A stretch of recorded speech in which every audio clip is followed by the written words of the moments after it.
Will you join me in prayer, please? Heavenly Father, we come to you this morning requesting your presence with us, not because it is expected or perfunctory, but because we recognize that the assignment before us is greater than our abilities, and so we request your divine guidance. Give to us the wisdom, the strength, and the foresight to make decisions that will be positive for Lincoln Memorial University, to make this museum and library a place of significance for this region and indeed for the nation.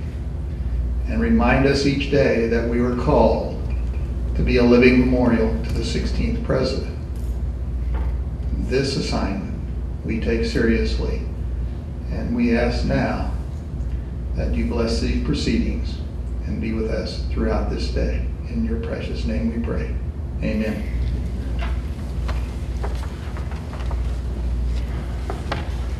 Good morning. As president of Lincoln Memorial University, it's my honor to welcome you here to take part in this exciting event. You know, this museum is one of the centerpieces of what we do at LMU. Connects us with history, connects us with our mission, and really does a lot to distinguish the university from several different types of institutions across the country. And you're going to hear today about some exciting new things that are going to be happening that are going to help us to grow and to continue to reach out and to spread the word about the museum, about Lincoln and his ideas, and about LMU. Let me introduce the chairman of our board of trustees to give us some vision, Dr. O.V.P. Budd.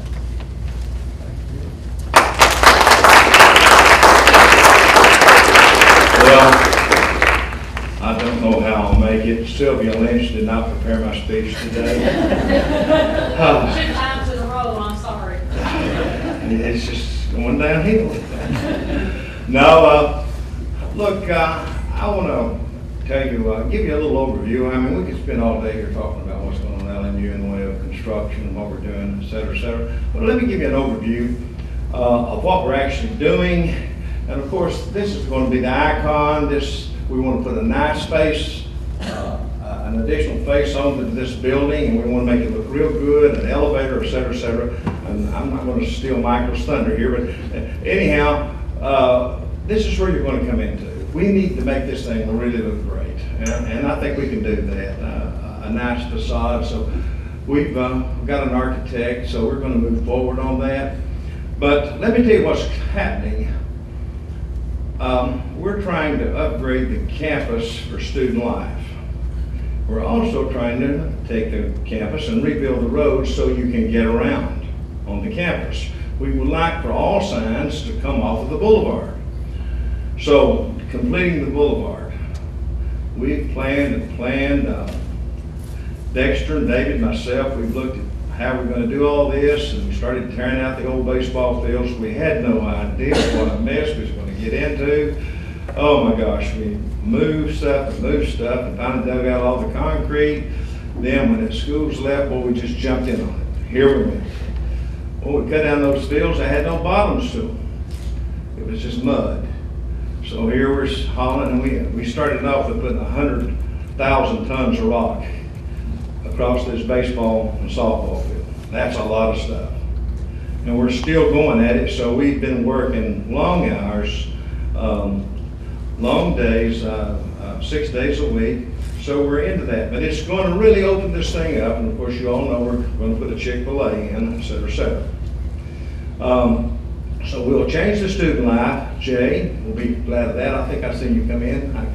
Okay, and Sandy. But it's going to make a well of a difference, and we need to have a way to get through this campus to be able to give people directions, and so we're going to do that. We're in the midst of doing that. Now, I've been doing something. I've been going back and reading Earl his book, and his title is wrong. He's really telling the history of LMU in his book. That'll make him mad, so just go ahead and tell him. Anyhow, but I'm looking at LMU in 1897, and Harrow School and how we started out and how it sort of evolved into, we had an elementary school, we had I call it a finishing school. It seemed to be the British model of a Harrow School of kids coming out of these mountains, out of these 1 and 2 room schoolhouses and coming down here to get that 3-year, as teenagers, 3-year finishing education like they do in Great Britain. Of course, the British has had a tremendous influence on Harrogate. We're named after it. Middlesbrough, we're named after it. So anyhow, looking at that, and I had no idea that until recently that we, the little school down here, Mary Mars, that was LMU. LMU turned that over to the county, and I guess somewhere along the line we turned the rest of the school, the middle school or high school or the combination thereof, over to the county, and we moved on into being strictly a college, et cetera, et cetera. So, as you know, now we're back. J. Frank White Academy takes what, 5 through 12? Is that right? 4 through 12? Well, we're missing some lower grades. Well, we're not going to miss them after this year. We passed this year, the fall of 2019. We're going to convert Kresge, and we're working on it right now to do K through 4. So we've gone a full 360 degree back to the 1900s, okay? So we're going to do that, and that should help a great deal, because our little school is outstanding. And we don't know what's going to happen in the future, but we know we're going to have enough to have a nice, small school to support the community, but really to support our faculty.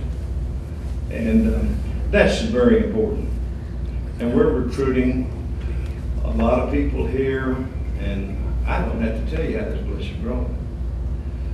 And it's going to continue to grow. We've got the Knoxville campus, et cetera, et cetera. Now, one other thing about the entrance. Traffic is a problem.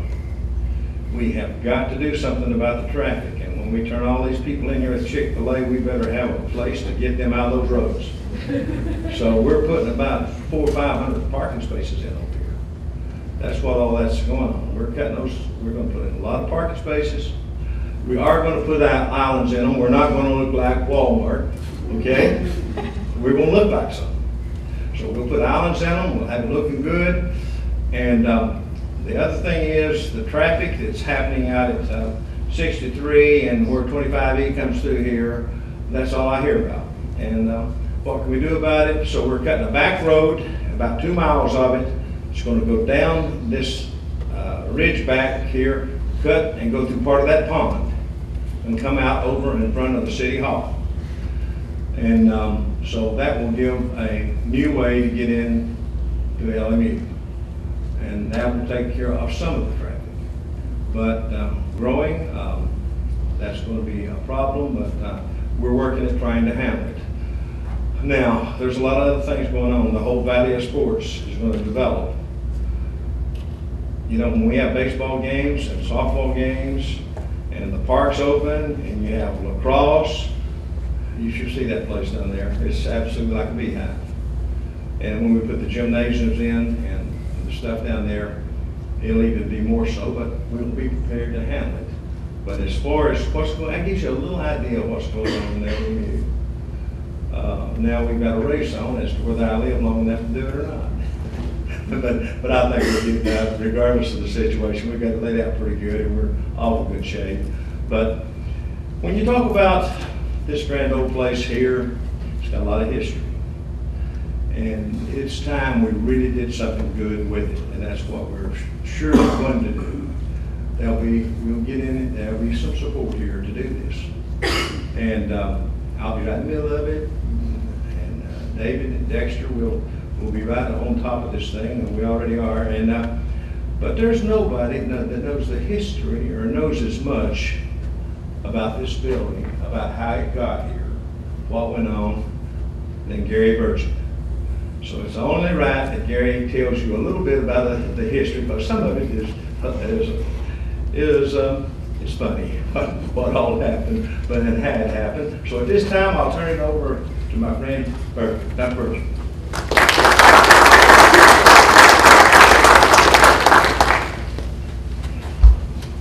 I've got some notes. There's many things that you can think about when you look back that far. But it's wonderful to be a part of this event today. And when you see this cooperation coming forward to further move this Lincoln Museum into a place that it really needs to grow, and I'm honored to be a part of that. When I was asked to say a few words this morning, I immediately had a flashback, and it looks, when you start thinking about the early and eventful times, I want to give you a little background about what I really came here for, and then later what I got into. The previous place, many of us know the space we only had was the Lincoln Room up in Duke, which is Christie's office suite now, and limited, to say the best thing you could describe it. Two events that changed the entire course of that period of time. And the first one was when Colonel Harlan Sanders was invited to come to be a member of the Board of Trustees. The second one after that was in the early winter of 1972. And the second event was shortly after that, about Christmas time. He made a wonderful challenge gift of $500,000 to build a holding place. He called it a holding place for all the Lincoln and Civil War memorabilia.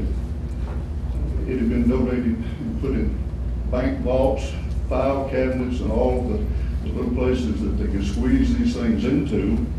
And that, I was honored and pleased. I went to high school and watched the son of Dr. R. Gerald McMurtry play basketball, tremendous Steve McMurtry, who's still been very much attached to this museum. But Dr. McMurtry was largely responsible for what we see today in the beginning days. Under a year after that, October 1973, a gentleman was asked, would you be interested or would you consider coming to Lincoln Memorial University to work? And I was so happy where I was at that time, I said no.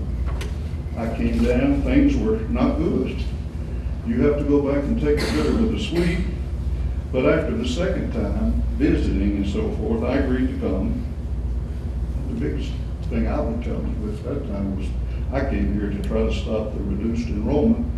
It was not going up, it was going like this. And at that time, the fall quarter of 1973, LMU enrolled 385 students. And I probably took the biggest professional risk of my life to come home again because I could look at the big city Cumberland Gap. I didn't even have time to think about the Colonel Sanders challenge about building the museum because we had a lot of things going on. There's an old song I think about. I used to be a disc jockey and when I was a student here, and there was an awful lot of music that still influences me. There was a song written by Willie Nelson. It was made a big country hit song in the mid-60s. I don't know if you've ever heard this or not. I remember it well. Ain't it funny how time slips away? Y'all ever heard that song? Later on it was put into rock music and so forth. But that was happening to Lincoln Memorial University and the museum. It was here, it was thought we had a $500,000 challenge. But about the time that I was getting adjusted, I got pulled into a group. Never forget a meeting of the executive committee over in Middlesboro. Senator Morris' dad, of course, the chairman of the executive committee at that time. And it was an attempt to throw a lasso of support out here and try to pull this together and get the funding to meet the Colonel's challenge. Sadly, like I said, time had moved on, and the university raised just a tad under $100,000. This was December 1, 1973. Now, you can think about it, and I won't go into all the details for sake of time. But in that thing, looking at it the way it was, thank be the Lord, We had two local trustees. After much discussion and after all kinds of solutions came out, we had two trustees step up.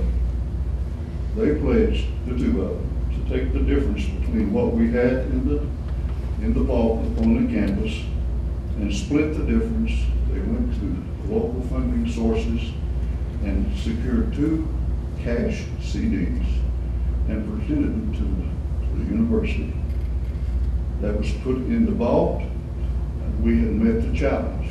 Now, Colonel Sanders, he's a tough old bird, and I'm so thankful that I had the opportunity to know that man and become somewhat a friend to him. It seemed like every time he wanted to come down and question something, the president was on a fundraising trip or something, and so my secretary said, Colonel Sanders is leaving Middlesboro, so Lord, here he comes. He was a good old man. He was generous. I don't know if he was grandstanding or not when he made that $500,000, but thankfully, after we presented all of our funds, he reviewed it under a fine-tooth comb and he approved it. Now, as we look further and get on into where we are today, it excites me greatly to look back and think about the planning, the construction, the staffing of the museum. Where's Steve today? Steve in here?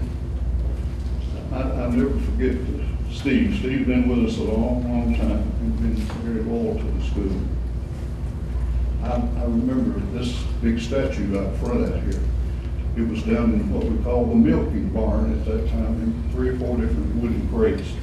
All you could see is a hole had been knocked into the wall of one of the crates, and you could see it was plaster of Paris. I had no idea. I was here probably 2 years before I ever realized what it looked like. And when you look back and think about bringing that up here, sitting it up out here, cold winter day, no heat, all those things, it still excites me. I want to tell one little quick story that I want to do in a way of putting a little humor on this that I told Jim Dawson a while ago. Times have changed in lots of ways, and I got to describe this for you. One note was, we had a phone call from the Chicago Historical Museum. Dr. Harold Finley, at that time, had become our chairman of the board, and we've got a great, great offer. The Chicago Historical Society Museum had wanted to grow, they wanted to protect what they had, but they wanted to put it in the hands of people they could trust. So they offered us, if you go through our museum and look, lots of dioramas of life and times of Abraham Lincoln. Now, it's valuable for so many reasons, but the big value that they were placing on it at the time, these were all constructed, every little character, all the scenery and everything were constructed by the WPA workers in the Depression time. Guess what? We were all celebrated. Board voted we take it. But again, didn't have any money. There was no money. We didn't have enough money to ship those dioramas, as valuable as they are even to this day in our collection. We couldn't ship them from Chicago to Harrogate. So here's the funny part about it. I look back on this, and I've told this story. Some of you who worked with me when I was here know the story. We made the decision, Frank Welch, the president, and I, as executive vice president, we got a coach fare to Chicago, got up there late in the afternoon. We rented the biggest U-Haul truck we could find. I had blue jeans on and a knit shirt, so did he. He was scared to death to drive the truck. He said, I can't drive that thing to Chicago. I agreed to do that. So at 6:30 in the morning, we pulled into the loading dock at the museum. They'd done a tremendous job of packing all those things, and we loaded them up, got into early morning Chicago work rush traffic, and we headed south. Well, we're going down the interstate between right outside of Indianapolis going to Louisville. And I felt the load shift, but I was hitting it pretty hard. I had the pedal to the metal, and I felt the load shift a little bit. He felt it too, and he said, we better stop and check this thing. So I pulled into a rest stop. He jumps out real quick, runs around to the back, and if you're on that interstate, what is it, 64? It goes up to Indianapolis to Louisville, I think it's 64. He runs around and grabs that lever on the back of that thing, just pulls it up and then vacuum in the thing, and this thing, 1,000,000 styrofoam little pieces. Almost knocked him down. He sets it back, we get in. Now the second part of that, to show you how things change, we have been asked to meet the chairman of the board and 2 other trustees at the Penn Dentist Club. Have you ever been to the Penn Dentist Club in Louisville? It's not the most informal place. We were running behind, we pull in the parking lot. Frank and I get out and stretch, jeans, tennis shoes, and knit shirts on. We go to the door. Chairman of the board of LMU says, "I'm sorry, do you have a tie?" We said, "A tie? You don't have to have one." Well, they go around and they search all through the Penn Dentist Club, and they bring us each a tie. Mine was about that wide. And if you've ever seen 2 people get out of the truck all that way and have a knit shirt on and have a tie under their collar and walk in there, that was the only way that they would let us into the Penn Dentist Club. Again, I've said, like I was telling Jim, times change. I'm blessed to be a part of this institution. I can't believe when I started to people talk about going back in the past, it's hard to imagine how fast time flies. I came here as a young man, I'm an old man, but I've loved every minute of it. And this museum is something that's just very, very special to me. The memories, to see what we've been able to grow and to display. Brett, this guy behind me here, he'll move it forward. And I'll always be indebted to the local people here. I want to especially mention 2 guys, along with Steve, who I go back to, 2 guys from up in Lee County, Virginia, the Dillman brothers. How many of you here remember Wiley and Junior Dillman? Wiley was an artist with his hands. We were dealing in here trying to get set up, and he came over to me one day in the afternoon and he said, "How are you going to display all this stuff?" Well, we had him plan. He volunteered to build all the display cases to help in all the galleries. And what you see in here when you go back, you never know. When you get into that kind of thing, he put his touch on it, and it's will be here for a long, long time. We're indebted to our challengers today. The orthodontist and Kate Management Challenge is important for this institution. We all need to rise to the occasion and raise that $1 million. I thank you for the opportunity to reminisce, and thank you for being a part of it.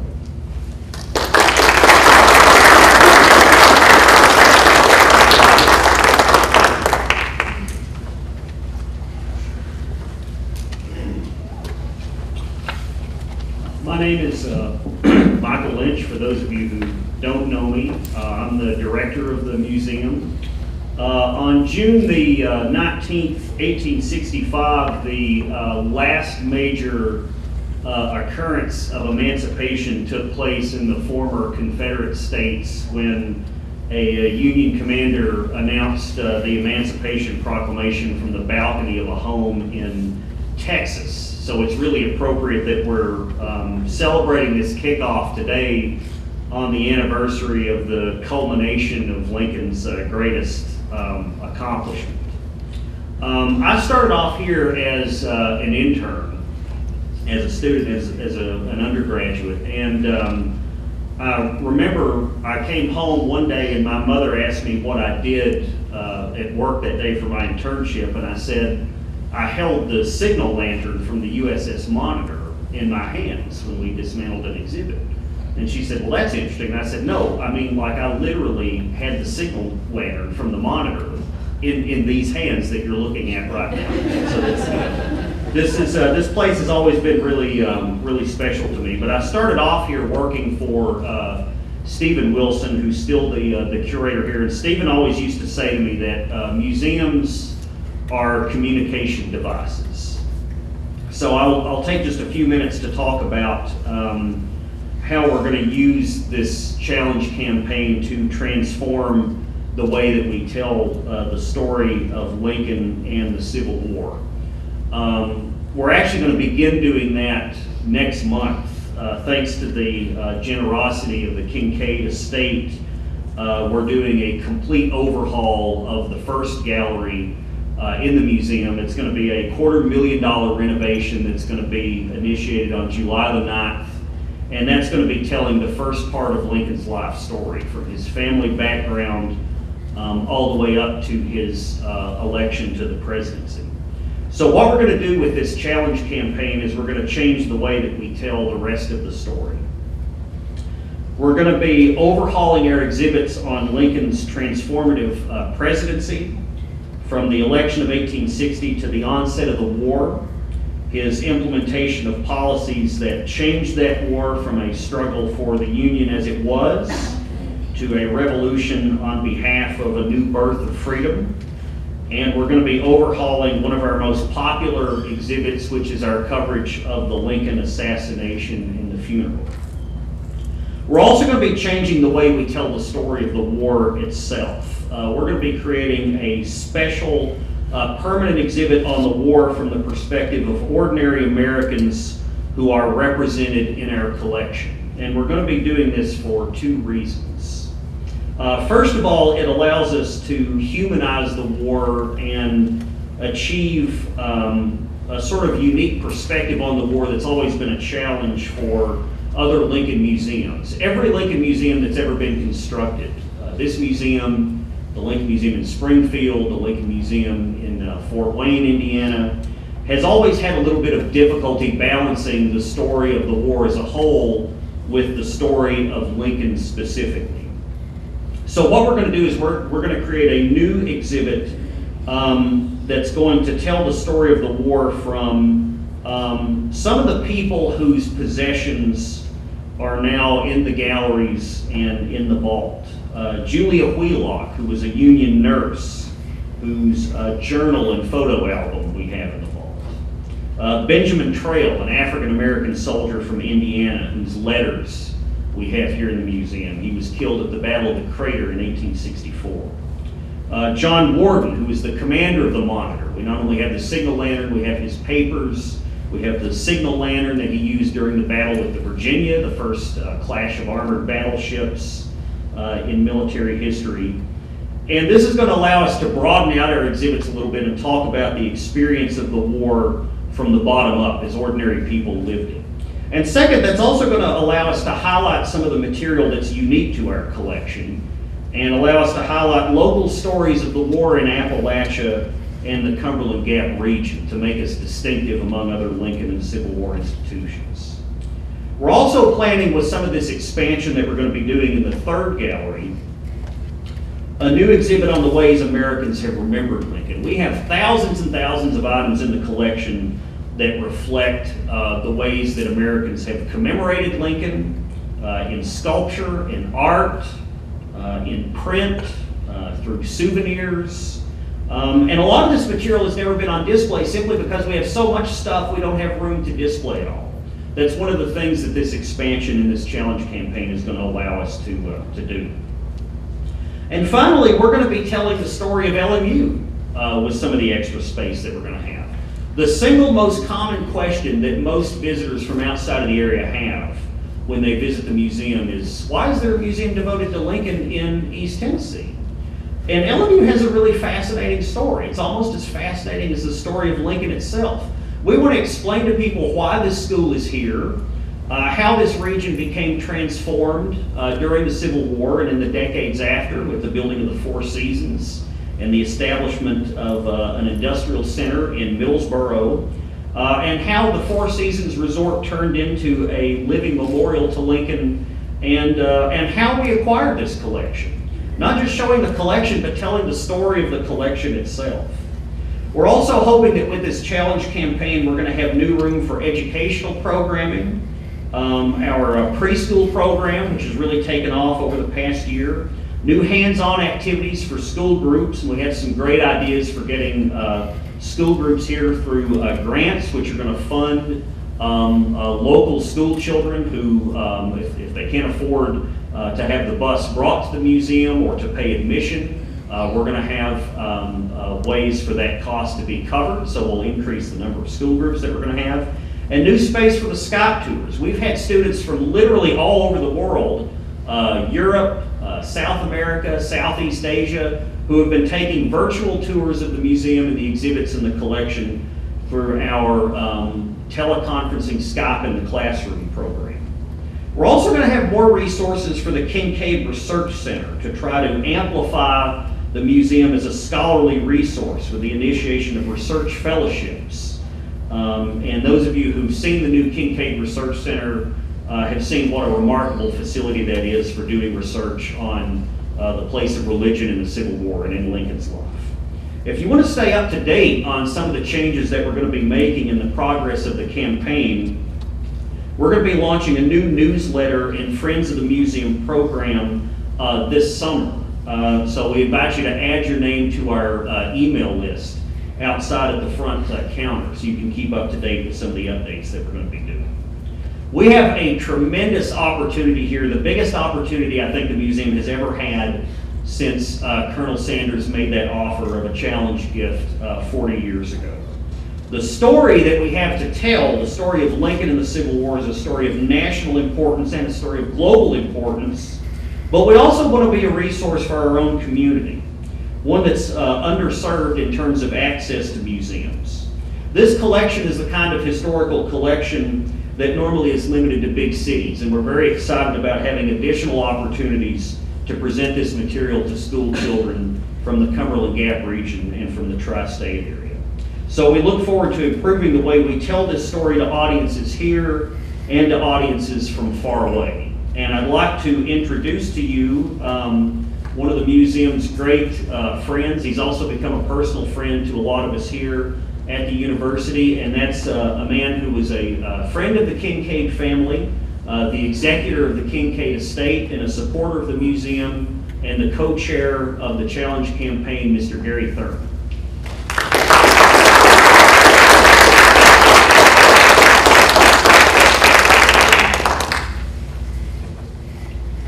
I came to say a word for the Kincaids. On January the 15th, 1912, a 19-year-old Robert Lee Kincaid stepped off the train in Cumberland Gap and made his way to what was known as Lincoln Memorial College. This event was the start of a relationship that would impact both the man and the institution. No doubt Lincoln Memorial helped Robert mature his God-given writing ability, but he also found here an intellectual, academic, and emotional home. Following graduation from Lincoln Memorial and a season in the newspaper business, Mr. Kincaid joined the college staff, culminating in his service as president from 1947 to 1958. Dr. Kincaid guided Lincoln Memorial through some very lean years when many private liberal arts colleges failed or fell prey to a paralysis of low expectations. Part of his legacy is having left the college with a positive, can-do attitude in spite of very hard times. In addition, and particularly, Dr. Kincaid's legacy was his abiding interest in Abraham Lincoln collection. It is difficult to quantify the importance and the quality and quantity of his additions to Lincoln's collection. Consistent with this vision, Dr. Kincaid's nephew, Hansel O. Kincaid, which in your program there's some information on the Kincaid family, shared the DNA of integrity, discipline, intelligence, and loyalty. A certified public accountant in Midland, Texas, Hansel was a highly respected and prosperous oil and gas tax accountant. Along with his widow, the Kincaid estate of Dorothy Dorothy Myers and Hansel Kincaid bequeath sufficient funds to enable gallery improvements as well as research and lecture projects which have been funded. As a result of strategic bequesting, the estate of Dorothy M. Kincaid is now able to commit an additional $1 million for Abraham Lincoln's Museum and Library and Museum and related Kincaid projects. It has been estimated that such funds would approximate one-half the funds needed to elevate the library and museum. From these facts, and in celebration of Dr. Robert Kincaid's pride and joy in preserving Lincoln's legacy, the dollar for dollar and $1 million matching challenge is what we launch and celebrate today. As executor of the Kincaid estate, it is my privilege and joy to join the trustees, Dr. Hess, Dr. Dawson, and their staffs in launching this $1 million challenge grant to challenge the Lincoln Memorial University community.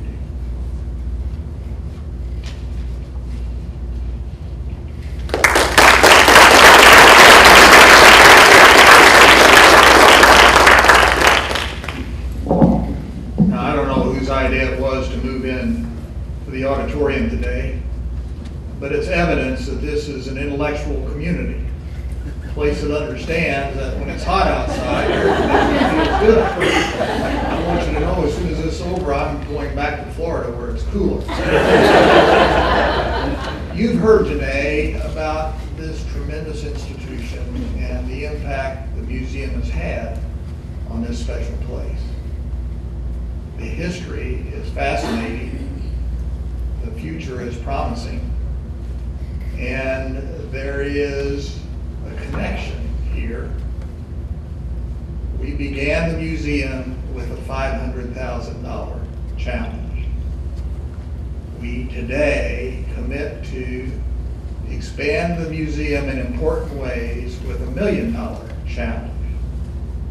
Now, there's only one way that these challenges work, and that is with the support of every person who believes in this place and what it means to this region.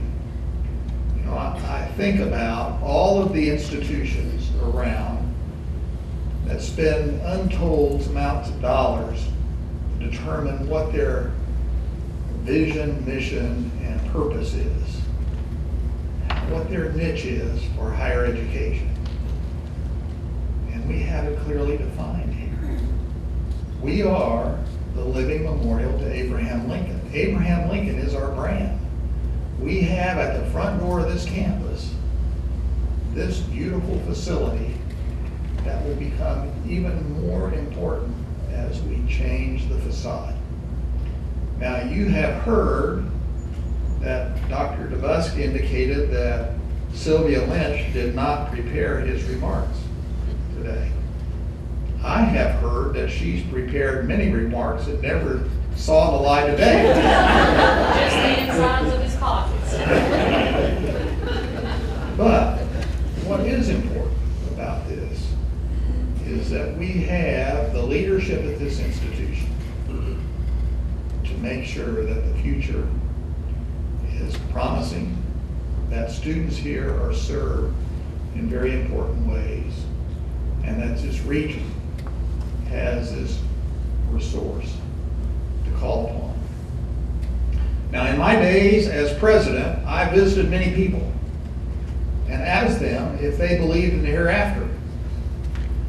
And when they said yes, I said, then you know what I'm here after. And so I'm going to say that to you today. We need your support. We need your friends' support. We need to have $1 million to meet this challenge. And believe me, friends, we don't want to leave any money on the table, as was said in the last board meeting. And so rally around, tell your friends about this, and if you have not yet had the chance to commit, we'd be happy to allow you to do that. You can see Cindy Witt, and she'll take care of that for you. Absolutely. This is one of those exciting days, a day when the future unfolds and we see what potential exists. And it exists because people care about this fine institution. And so we ask you once again to join us in making the Lincoln Library and Museum on the campus of Lincoln Memorial University one of the true gems in the crown of our fine institution. We are, after all, a beacon for this region, a beacon of education, of culture, of recreation, and a true sense of the foundation that was created when Lincoln Memorial University was envisioned. So I thank you for being a part of this day. And now will you hear the benediction? We leave this place, gracious God, with the confidence that the foundation that has been created here will provide a true opportunity for future generations. We know that the resources that have been committed here will provide the necessary foundation for the expansion of this grand building. We leave with the confidence that you are forever by our side. You are the rock and the foundation in our lives. And we are grateful for your ever presence. Amen. We're going now to break ground, and to do that, we do have to go outside. There we go.